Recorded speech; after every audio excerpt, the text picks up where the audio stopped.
परम पूज्य श्री जगतगुरु भगवान की, सब संतन की, परम पूज्य अनंत श्री विभूषित हनुमानगढ़ी वाले श्री राजूदास जी महाराज जी की, परम पूज्य अनंत श्री विभूषित पठानकोट वाले महाराज जी की, परम पूज्य अनंत श्री विभूषित चित्रगुप्त वाले पीठाधीश्वर महामंडलेश्वर जी की, परम पूज्य अनंत श्री विभूषित छोटी छावनी वाले पूज्य महाराज जी की, श्री व्यास जी महाराज की, वात्सल्य मूर्ति हमारी बुआ जी, और जिन्होंने हजारों ऐसी बेटियों को अपना रखा है, ले रखा अपनी छत्र छाया में, पूज्य हमारी बुआ जी ने ले रखा है, जिनका इन दुनिया में कोई है ही नहीं। उनके जीवन का सहारा और अद्भुत ये है कि उन बेटियों की माँ भी आप हैं और पिता भी आप हैं। ऐसी वात्सल्य मूर्ति पूज्य सबके लिए तो दीदी माँ हमारी बुआ जी आज कृपा पुनः हुई है। पिछली बार भी आपका आशीर्वचन और आपके दर्शन बागेश्वर धाम के समस्त परिवारजनों को मिले थे, लगभग 2.5 वर्ष पूर्व। बगल में ही एक और दिव्य विभूति विराजमान है मंच पर, जिनके दर्शन करके हम सब धन्य हो रहे हैं। ऐसे श्री राम जन्मभूमि न्यास में 22 जनवरी को जब प्रभु श्री राम की प्राण प्रतिष्ठा हुई और आपने वक्तव्य दिए और आपके वक्तव्य के साथ साथ हमारे भारत देश के माननीय प्रधानमंत्री जी के व्रत को आपने पूर्ण करवाया। ऐसे परम पूज्य अनंत श्री विभूषित महाराष्ट्र की धरती पर संत ज्ञानेश्वर की भूमि में सनातन संस्कृति और संस्कृत के प्रचार के लिए पूरे भारत में अनेकों संस्कृत विद्यालय आपने चलवा रहे हैं। ऐसे परम पूज्य श्री नाम लेने में दास की निश्चित रूप से धृष्टता होगी। पूज्य महाराज जी पर कैमरा कर दिया जाए सो ही ठीक रहेगा। अकेले में तो नाम लेने में दम पड़ जाती है, सामने सामने में ये लगने लगता है कि कहीं विस्फोट ना हो जाए। तो पूज्य महाराज जी का भी दर्शन हम सबको हो रहा। बोलना तो हमें नहीं चाहिए था, लेकिन अब रहा भी नहीं जा रहा। शुगर वाले को अकेले में रसगुल्ला मिल जाए तो वो इतना खाता है जिसका जितना उसका खाता भी नहीं होगा उतना खाता। उसी प्रकार हमारे जैसे धूर्त मूर्ख को माइक मिल जाए तो बोलने की आदत पड़ जाती है। आज हमारे पूरे बागेश्वर परिवार के भाग्य जाग गए, इतने महापुरुष यहाँ पधार गए हैं। जितना भी परिकर सेवादार मंडल यहाँ बैठे लोग, मंगल की पेशी वाले, बागेश्वर धाम के दर्शनार्थी, ये सब पनकी वाले पूज्य महाराज जी भी विराजमान हैं और महामंडलेश्वर जी भी विराजमान है, पूज्य श्री राम जी महाराज जी भी विराजमान है। पंजाब से 110 वर्षीय महात्मा भी हम प्रयाग से, अभी हम वहाँ व्यस्त थे, लेकिन अभी चरणों के ऊपर हम दास की नजर पड़ी। 110 वर्षीय पूज्य महात्मा प्रयाग से पूज्य महाराज जी पधारे हुए हैं। आपकी उम्र बहुत हो गई और लेकिन आप बहुत अद्भुत कृपालु हैं। पिछली बार भी कृपा करके पधारे थे। यह आज का 5 तारीख का और कोई विशेष वार्ता के लिए संत सम्मेलन नहीं रखा, हमको संतों का बुलाने का चाहिए था। कथा यज्ञ के माध्यम से तो आते कुछ नहीं आते कि कन्या विवाह तो हर साल होता है, तो आ जाएंगे। तो हमें लगा कि एक बढ़िया उपाय है। ये बहाना हमने ऐसे नहीं पाया, एक विधर्मी के मुंह से पाया।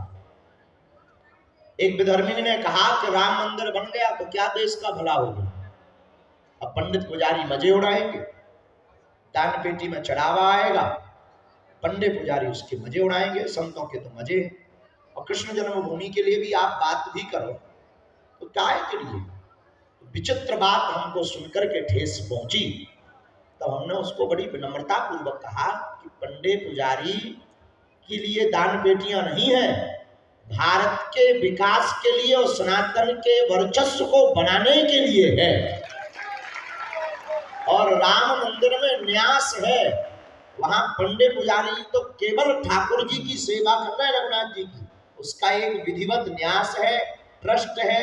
उस न्यास के अंतर्गत वहां पर बैरिकेडिंग, साफ सफाई, सफाई कर्मचारी, वहां की व्यवस्था, जितने भी भारत के मंदिर हैं, हम सब सनातनी हिंदू 2 पैसा 5 रुपया तुलसी पत्र अर्पित करते हैं, उससे केवल पंडे पुजारियों का भला नहीं हो रहा है। बागेश्वर धाम पावन तीर्थ की इस क्रांति से ये पूरी दुनिया को बताना चाह रहे हैं कि केवल मंदिर ही एक ऐसे हैं जिससे हिंदुओं में एकता हो सकती है। इसी संकल्प को लेते हुए हमने फिर 5 तारीख के लिए यह विचार किया कि जब सभी संत आएंगे तो हम ये बात उनके चरणों में रखेंगे।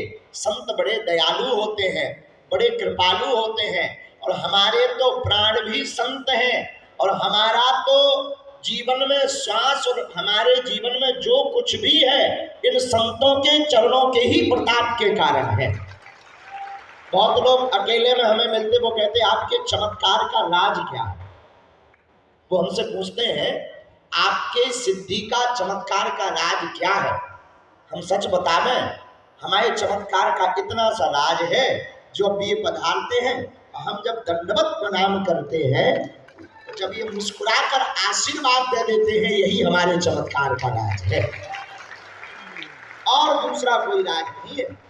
तो बिना विलंब किए, क्योंकि हम भी भूखे हैं, हमारी बुआ जी भी भूखी हैं, प्रसाद पावेंगी क्योंकि बहुत लंबी यात्रा करके यहाँ हमारे छतरपुर जिले का दूसरा सौभाग्य है। पूज्य महाराज जी, बगल में एक स्थान है सिजई धाम,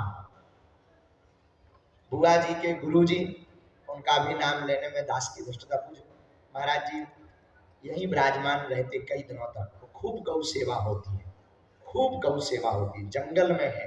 बुंदेलखंड चुना, ये हमारे बुंदेलखंडियों का सौभाग्य है कि उन पूज्या दीदी माँ ने बुंदेलखंड को चुना है। एक उत्तराखंड है, वो देवभूमि है, एक बुंदेलखंड है, ये भी देवभूमि है। केवल एक बुंदेलखंड महाराज जी ऐसा है जहाँ राम जी 14 वर्ष के वनवास में 12 वर्ष यहाँ रहे, चित्रकूट। यही वो बुंदेलखंड है जहाँ वेद व्यास जी ने जन्म लिया, कालपी में। यही वो बुंदेलखंड है महाराज जी जहाँ की रानी लक्ष्मीबाई की चर्चा विदेशों तक डंका आज भी बज रहा है। यही वो बुंदेलखंड है महाराज जी जहाँ छत्रसाल महाराज जैसे वीर हुए हैं। यही वो बुंदेलखंड है जहाँ आला उदल की चर्चा धर्म विरोधियों की सीने पे आज भी सांप लौट जाते हैं। यही वो बुंदेलखंड है जहाँ कंदरिया महादेव खजुराहो की शिल्प कला, बाहर काम तो भीतर राम, ऐसा हमारा बुंदेलखंड। तो हम लोगों का तो सौभाग्य तब जाग गया जब सिजई धाम में पूज्य दीदी माँ ने और पूज्य महाराज जी यहाँ विराजमान हो गए। तो हम सब बुंदेलखंड वाले बड़े सौभाग्यशाली हैं कि सिजई धाम बगल में ही है, यहाँ से मुश्किल से 50 किलोमीटर है, लगभग 50 किलोमीटर है। हम तो छतरपुर जिले के जितने भी प्रियजन यहाँ हैं प्रार्थना करेंगे कभी सिजई धाम जाओ, खूब गौ सेवा हो रही है। और आप लोगों को गौरव करना चाहिए, दीदी माँ अब अपने ही बुंदेलखंड की हैं। हाँ, वात्सल ग्राम तो है वृंदावन परी के भी। तो हम सब, आप सब महापुरुष विराजमान हैं, कुछ कहना नहीं है, विनम्र प्रार्थना है, आप भी विराजमान हैं। पूज्य हम जब आलिंदी गए थे अभी महाराष्ट्र आलिंदी में, तो पूज्य महाराज जी का हमारे भारत ने भी अमृत महोत्सव मनाया, भारतवासियों ने 75वां अमृत महोत्सव मनाया। जगत गुरु तुलसी पीठाधीश्वर धर्म चक्रवर्ती पद्म विभूषण रामानंदाचार्य पूज्य हमारे गुरुदेव का भी अमृत महोत्सव हम लोगों ने अयोध्या में मनाया। 2 जगह अमृत महोत्सव का आशीर्वाद और बधाई लूटने के बाद हम रुके नहीं, हम महाराष्ट्र गए। महाराष्ट्र में संत ज्ञानेश्वर की पावन भूमि में आलिंदी में जाकर परम पूज्य अनंत श्री विभूषित पूज्य श्री गोविंद देवगिरी जी महाराज जी का अमृत महोत्सव भी हम सबने मनाया। तो वहां पर पूज्य मनुपीठ वाले महाराज जी की आज्ञा लगी, और एक बड़ी खुशखबरी हम आज घोषणा कर रहे हैं कि पूज्य महाराज जी के मार्गदर्शन से और महाराज जी की कृपा से, उनके ही खर्चे से बागेश्वर धाम पर संस्कृत गुरुकुलम बनने जा रहा है। वहां पर महाराज जी ने पक्का किया था। लेकिन कब? पहले एक गुरुकुलम पूज्य महाराज जी अयोध्या में राम मंदिर के पास बनवाएंगे, उसके ठीक बाद बागेश्वर में। हमें ये भी याद है महाराज जी ने ये कहा था कि ये इसमें एक नोट लगा दिया था, वो होता ना जैसे, बोले बनेगा तो पर नोट, राम मंदिर अयोध्या के गुरुकुलम बनने के बाद। तो हम सब बुंदेलखंड वालों को अब यह समझना है, पूरे भारत के लोगों को आज 5 तारीख के माध्यम से हम सबको इन संतों का साथ देना है, और हम संतों के साथ हम सबको मिलकर के अब ये धर्म विरोधियों को बताना है, मठ मंदिर पुजारियों की जेब भरने के लिए भर नहीं है, हमारे मठ मंदिर गरीब बेटियों का घर भी बसाते हैं। हमारे मठ मंदिर पूज्य दीदी माँ जैसी भगवती का साक्षात भगवती स्वरूपा की जैसी उनकी छत्र छाया में अनाथ बच्चों को पढ़ाते भी हैं, पढ़ाते भी हैं, और उनको गुणवान बना करके भारत का भविष्य बतलाते हैं। हमारे मठ मंदिर में आने वाले दान पात्र की राशियों से केवल मंदिरों का विकास नहीं होता, आनंदी संत ज्ञानेश्वर की भूमि, संतों की भूमि, महाराष्ट्र में रहने वाले संत प्रवर्तक पूज्य महाराज जी, पूज्य श्री आचार्य